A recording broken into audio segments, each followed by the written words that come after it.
Meu nome é Matheus Rochapita, eu gosto de me definir como um escultor. Meu interesse principal é entender o tempo que a gente vive. Isso me levou um pouco é, meu campo de estudo, meu campo de formação é bastante particular. Eu não estudei arte, isso me levou a eu preferi estudar história e depois filosofia, porque eu achei isso mais importante como formação do que uma formação exatamente artística. Para entender o que a gente vive no presente, é impossível você olhar só para o presente. Assim. Então, você tem que olhar para o passado. Então, esse meu interesse da filosofia e da história é um interesse de ter ferramentas conceituais para acessar o tempo que a gente vive. Porque, como a gente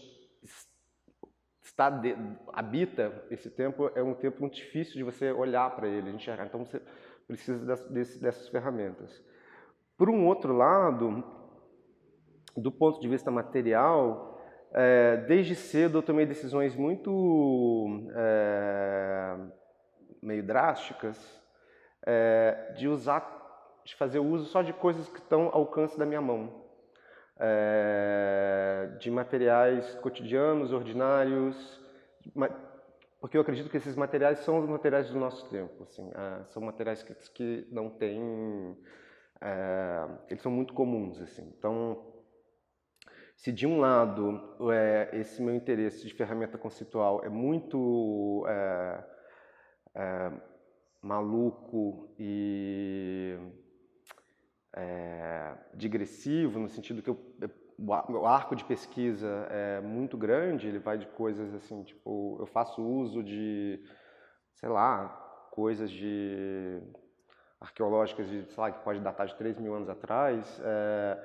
Do ponto de vista material, eu sou bastante restrito àquilo que está à minha disposição bem imediata. Assim. Então, é uma decisão muito de habitar esse presente, de não cair numa coisa nostálgica ou eu acho que não é um tripé, mas enfim, esse anteparo dessa escolha de material me dá uma âncora no presente, assim, digamos, um pouco isso. Então isso a gente pode ver aqui um pouco nesse projeto aqui do Auroras, o Toque de Recolher, isso está manifesto um pouco nessa cadeira, que é uma cadeira comum, um móvel que também não tem muita particularidade, assim, não é uma coisa que eu mandei fazer, é um móvel que eu encontrei, assim. E nos materiais que estão nas lajes, que são uma corrente de bijuteria, são recortes de jornal, foram feitas em caixas, usei como forma caixa de papelão. A maioria dessas coisas eu consegui aqui na vizinhança também, então isso parte material do meu trabalho é muito simples, assim, se comparada com a parte de pesquisa de ferramenta conceitual. Assim. Então eu gosto muito desse tipo de contraste, assim, e eu acho que a maneira como eu junto esses elementos ordinários é muito particular e eu acho que isso que dá a graça do trabalho, essa palavra que eu gosto muito. Bom, a primeira coisa importante dizer que essa técnica de cimento que eu trabalho é uma técnica que eu descobri em 2003, num cemitério em Belo Horizonte. Eu estava indo lá fotografar uma coisa e eu descobri que tinha uma seção do cemitério mais pobre e um desses túmulos estava em reforma e era um túmulo feito de alvenaria, ou seja, de cimento e tijolo, e a lápide propriamente dita era uma laje de concreto. E eu vi que ela estava forrada de jornal, porque ele estava com a parede quebrada, então não dava acesso à parte interna da laje. Então, por isso que eu descobri isso. Então, eu me dei conta que essa laje, por ser um procedimento muito barato, se você não tem dinheiro para comprar um túmulo de mármore, de granito, você faz esse túmulo mais modesto, de alvenaria, e a laje, a lápide é feita no próprio cemitério para economizar o transporte também. E eles têm uma forma lá, até vi a forma, é uma forma que não tem fundo. Ela é só uma moldura de ferro, do tamanho padrão da lápide, que é meio o tamanho de um corpo. E eles usam jornal para isolar do chão, para o concreto, quando secar, não grudar no chão. E esse jornal acaba ficando capturado pelo concreto e ele vai na parte interna do túmulo. Ou seja, o morto tem alguma coisa para ler. Eu fiquei muito impressionado com isso, eu já tinha um arquivo de recorte de jornal bem grande e comecei a usar essa técnica e até refinar ela mais. Assim, e tem, assim, para além desse contexto funerário, de onde ela vem, meio monumental também, monumental no sentido mais de marcar a história do que de escala, ela não é, tem uma questão interessante que eu considero elas esculturas, assim, porque elas parecem, a primeira olhada que você dá para ela parece que é uma colagem. Mas, na verdade, a colagem, como a pintura, é um procedimento que ele é infinito. Você pode adicionar quantos elementos você quiser. E aqui não. Uma vez que eu julguei o concreto, o trabalho está pronto. É só esperar secar. Então, tem uma interrupção. A técnica exige essa interrupção. Assim, essa interrupção é constitutiva da técnica. Então eu gosto de pensar que esse cimento ele interrompe uma certa circulação de imagens e dessa interrupção vem a imagem propriamente do trabalho. Isso também me lembra um pouco fotografia analógica, não digital, que é isso, você aperta um botão, apertar o botão seria julgar o versamento do concreto úmido, e que demora um dia para ficar pronto. Então, assim, eu só vejo o resultado disso no dia seguinte. Assim. Então, isso para mim, me faz lembrar muito a fotografia analógica, que é onde eu comecei a trabalhar. Bom, dito isso, eu tenho esse arquivo de jornal, como eu já mencionei antes, e ele tem várias seções, e geralmente essas seções são definidas por uma categoria de gesto. Então o trabalho nasce da identificação desses gestos e da articulação dessas imagens para a criação desse gesto, e eu gosto de dizer isso, para a disponibilização desse gesto. Então eu quero disponibilizar, fazer esse gesto disponível. Em arte, a gente pensa gesto como o gesto do artista criador que faz o trabalho, principalmente escultura, também tem pintura gestual, ali no final dos anos 50. Aqui é o contrário. Eu quero tornar um gesto disponível para o público. E os gestos, como a gente sabe, não são simplesmente movimentos anatômicos do corpo. Os gestos também são gestos essencialmente éticos. São gestos que têm uma valência ética tanto no sentido de cuidado de si, quanto também uma valência política no sentido deles mediarem as relações de poder entre as pessoas. O gesto específico aqui, que é o gesto de toque ou de recolher, é um gesto que a gente está muito acostumado a enxergar ele como um gesto repressivo, ou seja, você tem um poder que determina que a partir de tal toque ninguém pode sair de casa, ninguém pode se expressar. E eu comecei a pesquisar isso e eu descobri que a origem do toque de recolher na Idade Média quando tem um sino de uma igreja que dá um toque à noite, que esse toque significa que você tem que apagar o fogo, para esse fogo não se propagar, não se espalhar enquanto as pessoas dormem. Então, ele tem a origem do toque de recolher é uma origem muito mais de cuidado, de prevenção, do que de repressão. É uma origem, assim, ela não tem essa carga repressiva que a gente está acostumado hoje em dia. Eu achei isso muito interessante, até porque em inglês toque de recolher é curfew, que vem do francês que é couvrir le feu, que é cobrir o fogo. Eu achei isso, que cobrir o fogo não é exatamente apagar o fogo, eu achei isso interessante também, porque você transpõe isso, essas metáforas aí para a linguagem, está dizendo a respeito não de interromper a linguagem, ou interromper o discurso, mas de cuidar dela. E não deixar que essa linguagem se espalhe como fogo, e que cause a desunião, etc. E aí, duas coisas foram importantes para...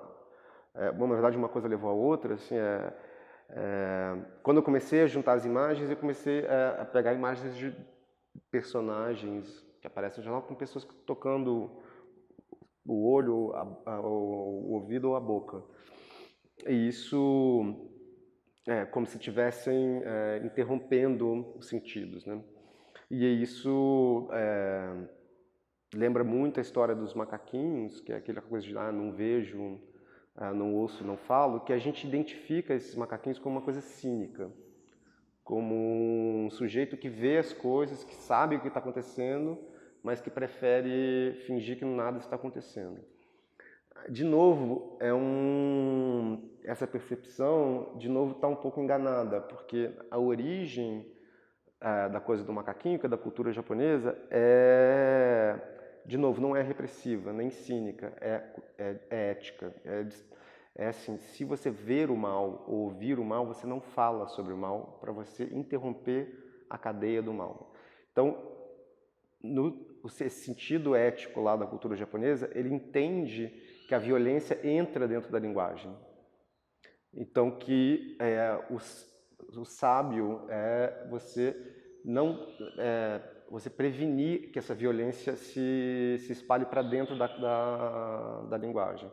Então, se você não propaga essa violência. Então, tem um sentido muito mais interessante, que eu considero muito interessante, de entender a ligação da ética com a linguagem também como uma ligação de cuidado. E de entender que a violência também está contida nas palavras. A violência não é só uma coisa física dos corpos, é uma coisa da linguagem também. Então, finalmente, isso me levou para esse preceito que foi muito difundido no pós-11 de setembro, que é esse preceito bem denuncista, né? If you see something, if you hear something, say something. Que é uma coisa que está pervasiva na nossa sociedade. A questão da segurança foi muito... essa questão de segurança já existia bem antes, mas foi exacerbada a partir disso. E entender como que qual que é a relação desse toque de recolher, se você vê algo ou ouvir alguma coisa, denuncie, diga alguma coisa. Isso não é um toque de recolher também? Isso não é também o poder entrando na nossa linguagem? Até que ponto que o que você viu ou ouviu realmente existe? Até que ponto que é você que não está inventando isso? Então, essa série está embaralhando todas essas questões, assim, amarrando esse nexo de liberdade de expressão, política de opinião, todas essas maluquices, violência, relação entre violência e linguagem, que a gente está vivendo, a gente está vivendo hoje em dia muito um esvaziamento da linguagem. Assim. Isso uma das características do fascismo, é você dissociar a linguagem do ato. Então você pode falar qualquer coisa, porque aquilo é só linguagem. Então você pode falar qualquer absurdo, que aquilo ali não é violência. Aquilo ali é só da boca para fora. Esse é um dos primeiros, das primeiras estratégias fascistas é essa. É você dissociar a linguagem da violência. Então, como eu disse antes, a ideia dos gestos é sempre de disponibilizar o gesto.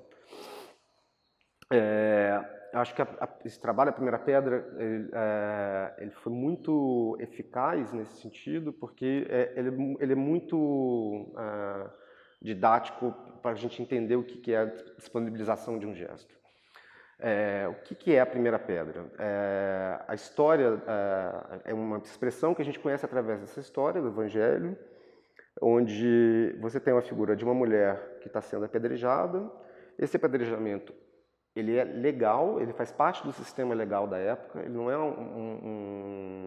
ele é uma violência exercida, digamos, pelo Estado, não é uma violência proibida. E quando Jesus disse, atire a primeira pedra quem nunca pecou, ele interrompe o apedrejamento. Então ele consegue que essas palavras conseguem impedir que a mulher adúltera seja apedrejada. Mas a gente esquece que nesse momento estava todo mundo com a pedra na mão, pronto para exercer a violência e não exerce. Então você imagina o impulso que é interrompido. Assim. Eu quis disponibilizar exatamente esse momento. É esse momento que você está com uma pedra na mão, você está pronto para exercer violência, mas você não exerce. Então o trabalho foi produzir um múltiplo, uma escultura bem minimalista, um cubo de concreto de 7 centímetros por 7 por 7, e ele é assinado, datado e titulado, ou seja, é uma obra de arte pela qual as pessoas têm um desejo de posse. Se ele não é doado, ele é disponibilizado mediante uma troca. Então, aquele que quer possuir esse trabalho deve sair da galeria ou do museu, ir na rua e trazer de volta a primeira pedra que enche a mão, uma pedra que cause, que possa ser uma arma, e essa pedra pode ser trocada pelo cubo. Então, o que esse trabalho criou? Assim, primeiro que ele criou uma performance, que é esse gesto. Quando você sai da galeria do espaço, você entra num outro circuito de significação da qual eu, como artista, não tenho controle algum. Isso vai variar de pessoa para pessoa, onde que a pessoa vai escolher, buscar a pedra. Quer dizer, essa deambulação aí, eu estou completamente... É uma performance que eu estou completamente... não tem script, e é uma performance que você faz para si mesmo também. Essa performance não existe muita ideia de audiência. E você sente, quando você carrega essa pedra, você se sente um pouco empoderado. Você sente que você tem uma coisa na mão ali forte. Então isso vai detonar uma série de significações que... vão ser muito particulares para cada pessoa, mas dois que vão estar sempre associadas a essa coisa da violência, porque você atira uma pedra para exercer violência, seja física, seja política também, que é também uma coisa que se faz em manifestação. Esse trabalho foi feito, foi concebido em 2014 e produzido em 2015. Foi no momento que a gente estava vivendo a polarização foi no começo dessa polarização maluca, e ele foi exibido junto com uma outra série que chamava O Acordo, que era um trabalho mais antigo, que é uma coleção de imagens de pessoas fazendo acordo. Eu comecei a colecionar essas imagens porque, muito tempo atrás, eu li numa entrevista do Thomas Hirschhorn, ele dizendo do amor que ele tinha pelo Andy Warhol, que ele dizendo assim, o Andy Warhol é um artista do acordo. Ele entendeu que para você mudar, a condição para você mudar a realidade é você fazer um acordo com a realidade, você acordar com a realidade. Isso mexeu muito comigo, porque a gente, de novo, tem essa pré-concepção de que para mudar as coisas você precisa ir contra, de que a resistência é uma coisa que vai contra, em oposição. E essa figura do acordo como uma figura de mudança eu achei muito interessante. Então eu comecei a colecionar, criei esse arquivo imenso de imagens de revistas e jornais de pessoas apertando a mão, abraçando, beijando, e elas foram emparedadas numa série de lajes. Não existia, a composição era pelo tamanho da imagem, então não existia hierarquia. Isso me impedia de fazer a composição hierárquica entre os personagens. E foi muito engraçado, porque eu havia mostrado esse trabalho na Itália um ano antes, e a recepção foi super calorosa. E inclusive me disseram, esse é um trabalho sobre o amor, eu tive que concordar. Uma espécie de amor muito esquisita, maluca, mas ainda uma espécie de amor. E aqui no Brasil a recepção foi muito trincada, porque nessa galeria de imagens que foram colecionadas nos 4, 5 anos imediatamente antes, a fevereiro de 2015, é óbvio que tinham várias figuras políticas do momento, mas elas estavam ali porque elas aparecem no jornal, não porque eu, como artista, sou a favor ou contra. Inclusive, assim, tinha o espectro político dos personagens era de todas as cores, e também tinha, assim, a Xuxa, o Michael Jackson, beijo gay na novela, tinha tudo que estava acordando estava ali. Então não era um trabalho sobre as posições políticas, é um trabalho sobre uma outra história. Assim. E foi engraçado, porque a recepção tanto da esquerda quanto da direita foi de incompreensão. Porque os colecionadores, que eu vou ter que falar isso, a maioria são de direita, falaram que jamais iam ter um trabalho com a imagem da Dilma. Eles foram incapazes de entender que a Dilma, que era então presidente, ali naquele trabalho, ela estava como uma figura neutra. O trabalho não estava nem elogiando, nem punindo, nem acusando, nada. Ela só estava ali porque a presidente do Brasil fazia acordos, e isso aparecia. Essa imagem do acordo é uma imagem performativa, fundamental para a política. E a esquerda também não entendeu, assim, ficou meio enojada também. Assim, então eu fiquei muito... eu fiquei muito surpreso, porque eu já havia mostrado o trabalho antes em outro contexto e foi uma recepção completamente diferente. E é engraçado falar disso agora, porque eu começo a entender também a relação desse trabalho com a Primeira Pedra. Da Primeira Pedra ainda tinha uma certa utopia de conseguir vencer esse ímpeto da violência.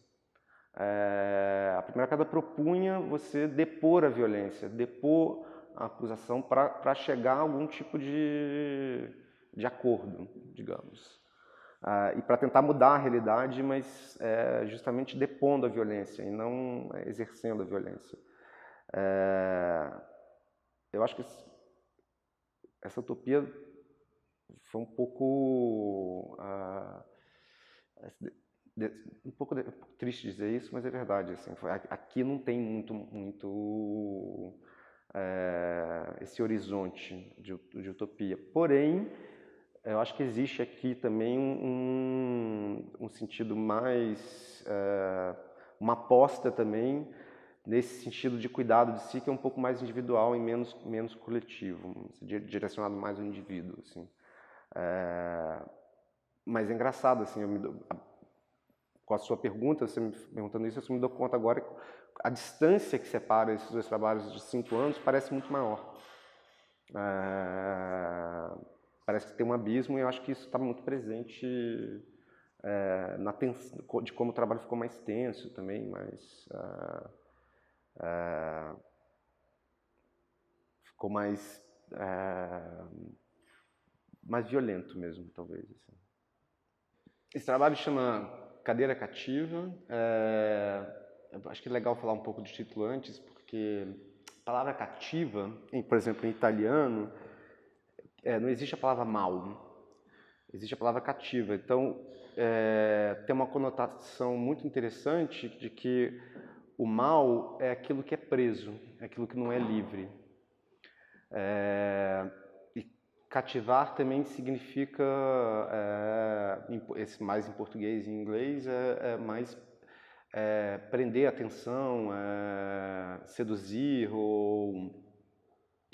e também no sentido mais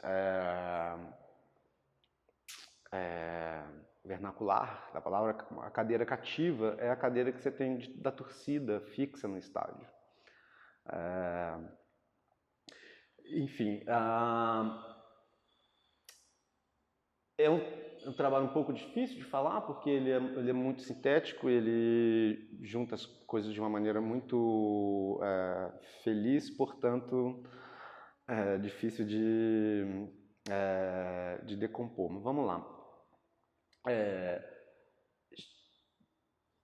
A cativez, né, o lado que está preso aqui, ele não está tão preso assim, né? Não tem nenhum nó nas correntes. As correntes não estão amarrando ninguém. Pelo contrário, a corrente está em uma forma de coluna, bem elegante, e essa coluna meio que atravessa a cadeira, vira um pouco a coluna vertebral da cadeira e também o corpo da cadeira. Ela ocupa o lugar que um corpo como o meu agora sentado numa cadeira ocuparia.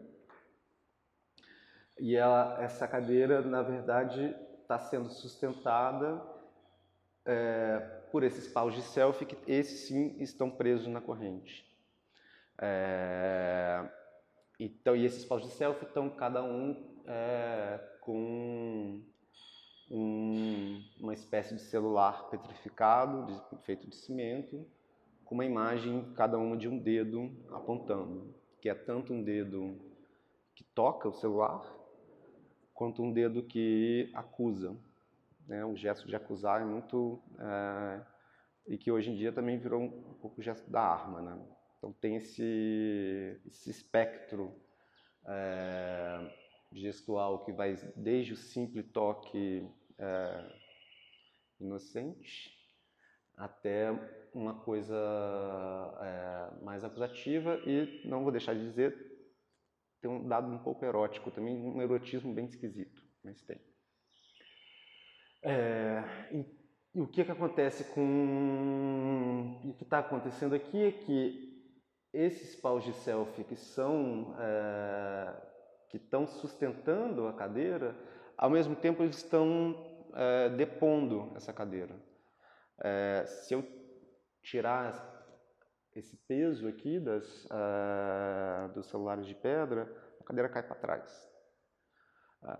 Então é um certo momento que digamos que esse fantasma do autoritarismo está sendo deposto.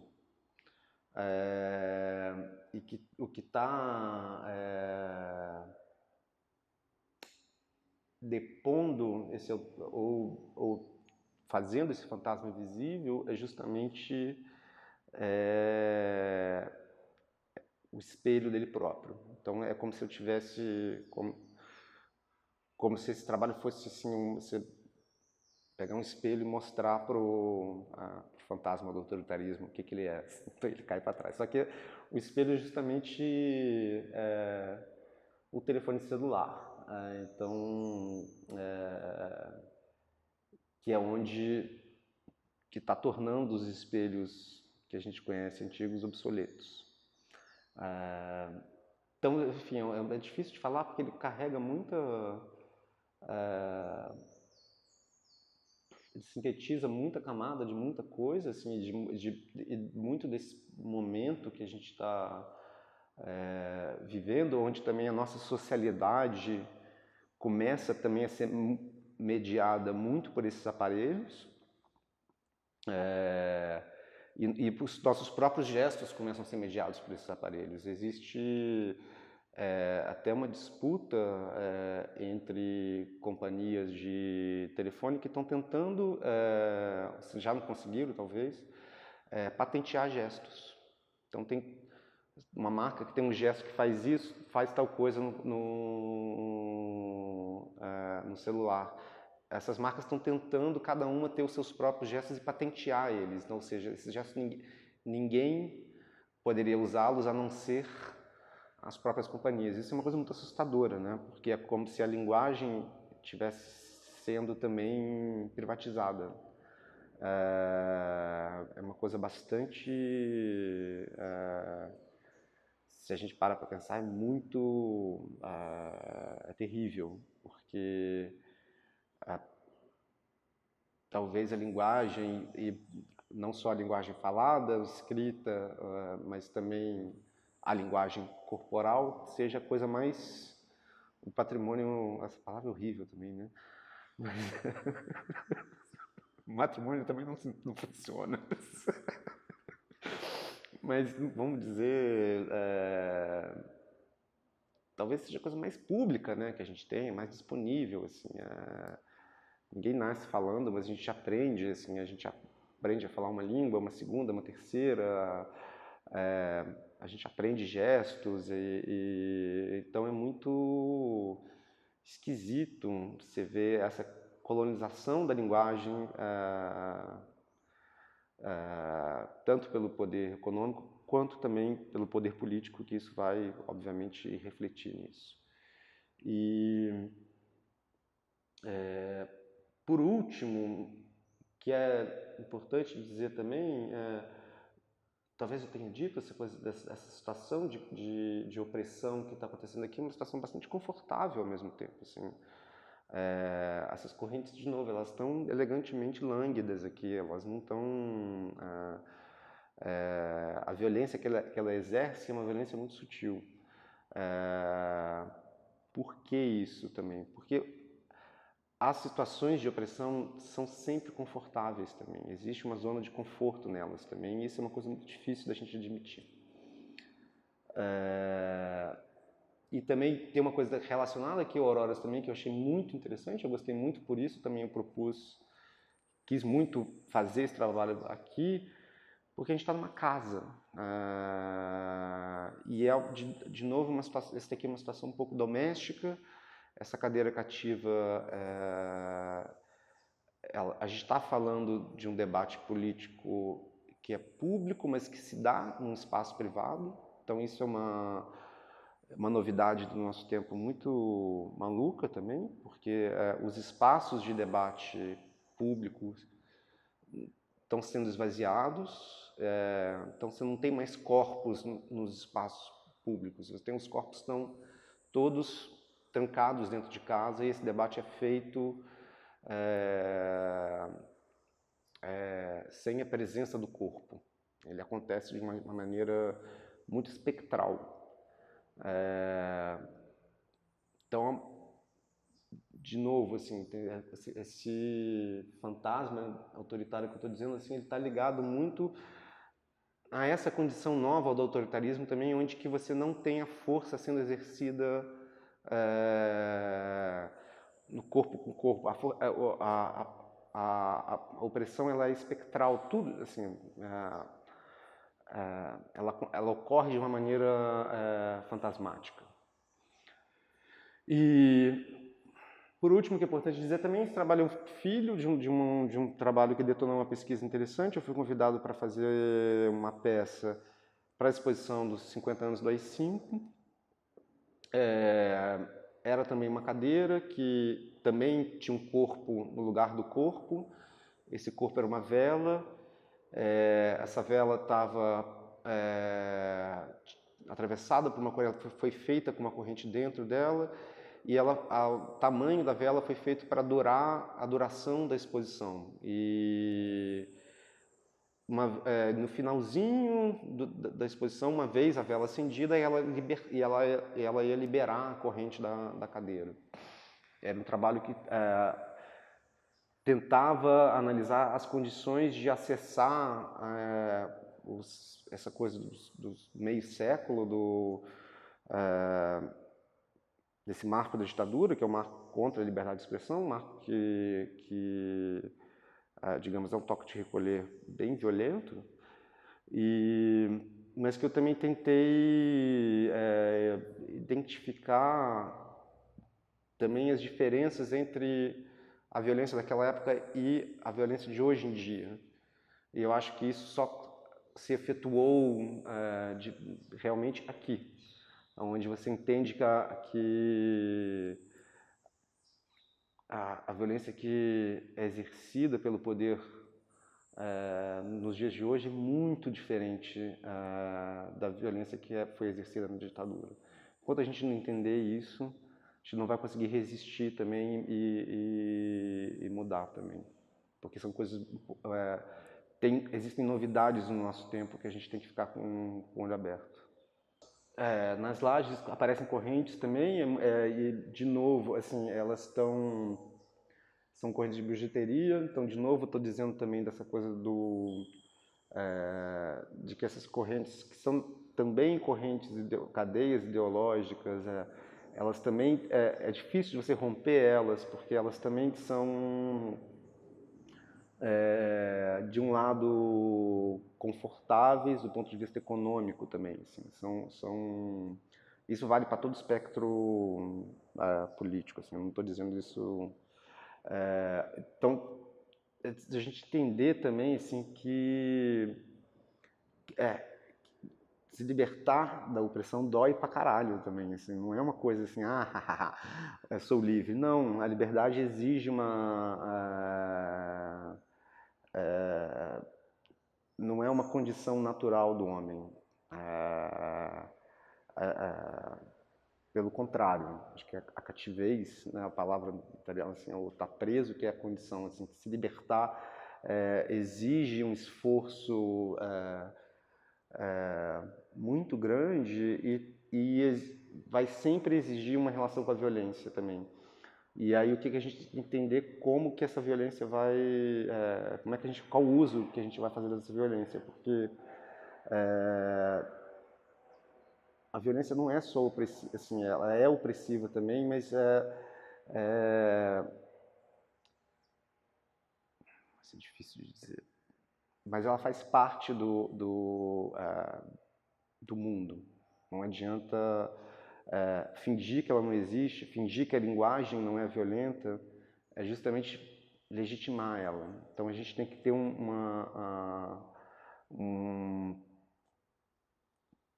acho que para conseguir vencer a violência, a gente tem que fazer um acordo com ela e aceitar que ela existe. Acho que é o seu primeiro passo, talvez, assim, se você acha que ela não existe, você jamais vai se libertar dela.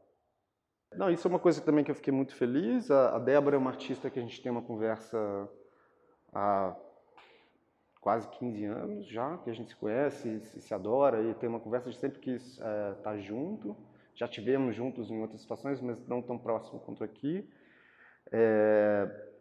Eu acho que também essa situação aqui da Aurora é muito gostosa.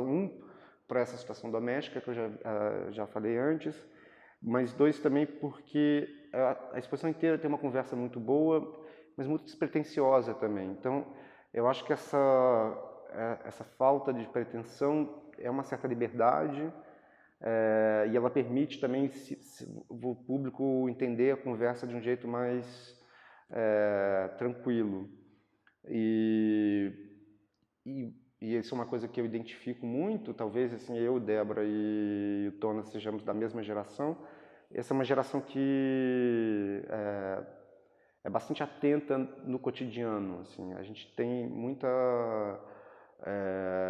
atenção para a vida cotidiana, porque a gente um pouco que imagina, assim, ou faz uma aposta de que as coisas é pelo cotidiano que a gente vai mudar as coisas. Então, a questão dos materiais, eu vejo na exposição inteira, cada um faz um uso de um material muito particular, mas são materiais ordinários, comuns, não tem ninguém. Mesmo a minha corrente que é dourada é de latão, assim, não é corrente de ouro. São coisas que a gente encontra aqui, sabe? O Tona foi lá na 25, comprou tudo e fez. Assim, são coisas que estão muito ao alcance da mão. Essa coisa do alcance da mão é muito importante, assim, porque, por exemplo, tem um filósofo romano que ele dizia que a gente devia treinar respostas para ter elas a alcance da mão. Então, no momento de perigo, no momento que você é confrontado com uma situação perigosa, você tem esses preceitos éticos ao alcance da mão, a portata de mano. Assim. Então, é uma coisa que você consegue, assim, você é pego de susto, então você consegue escapar da situação. Então, quando eu falo que tudo que está ao alcance da mão parece que é uma coisa preguiçosa, mas não é isso. A inteligência disso é você estar sempre disponível, você está com os materiais sempre disponíveis para uma resposta rápida. E a velocidade que a gente está, que a sociedade está mudando, que os tempos os anos parecem que passam mais rápido, eu acho que cada vez mais a gente está cada vez confrontado com mais sustos e choques, assim. Então a gente tem que ter essa noção de ter coisas ao alcance da mão ali para reagir, que é outra palavra horrorosa. Mas para conseguir dar uma resposta à altura, talvez. Assim. Então, parece inocente esse uso de material, mas ele tem uma valência política muito interessante. Assim.